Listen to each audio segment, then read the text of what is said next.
चलिए आज एक ऐसी कहानी सुनते हैं जो सदियों पुरानी तो है, पर उसका सवाल आज भी उतना ही ताज़ा है। एक ऐसा सवाल जो हर किसी को कभी ना कभी सोचने पर मजबूर कर देता है। सोचिए, अगर इंसाफ और रिश्तों में से किसी एक को चुनना पड़े तो कोई क्या करेगा, खासकर तब जब वो कोई एक लीडर हो। पूरी कहानी का सार ना बस इसी एक सवाल में है, क्या न्याय सच में रिश्तों से बढ़कर है? ये वो सवाल था जो उस दिन उस दरबार में गूंजा था, और यकीन मानिए आज भी इसकी गूंज कम नहीं हुई है।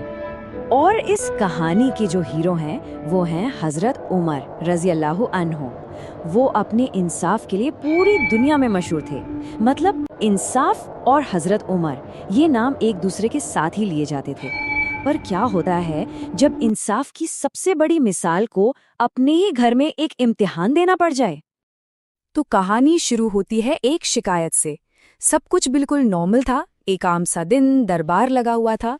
लेकिन तभी एक आम सा दिखने वाला आदमी एक ऐसी शिकायत लेकर आया जिसने उस दिन को इतिहास का एक खास दिन बना दिया। जरा सोचकर देखिए इस सीन को। एक मामूली इंसान बिना किसी डर के सीधा उस वक्त के सबसे बड़े लीडर अमीरुल मोमिनीन के सामने जाकर खड़ा हो जाता है। ये अपने आप में ही एक बहुत बड़ी बात है ना? ये दिखाता है कि उस दौर में आम इंसान की आवाज की कितनी कीमत थी।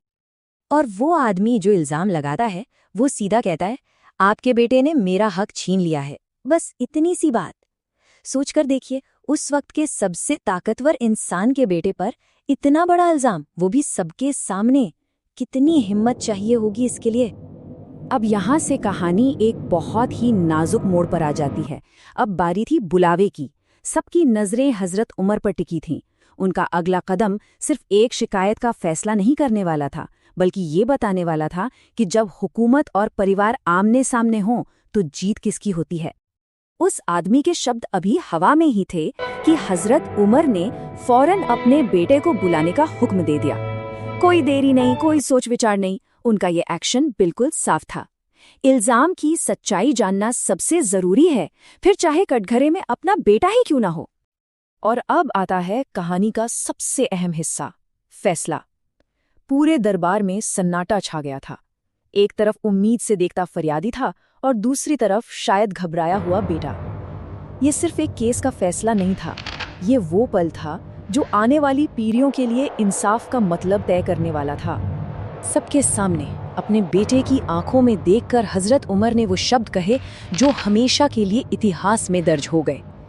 एक बात याद रखना, अगर तुम गलती करोगे तो मैं तुम्हें सिर्फ इसलिए नहीं बचाऊंगा कि तुम मेरे बेटे हो। क्या लाइन है! इस एक वाक्य में ही तो इंसाफ का पूरा फलसफा छिपा है। और फिर उन्होंने इसकी वजह भी बताई।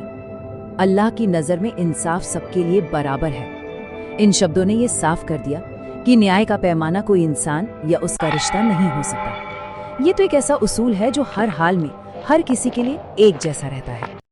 और फिर फैसला सुनाया गया।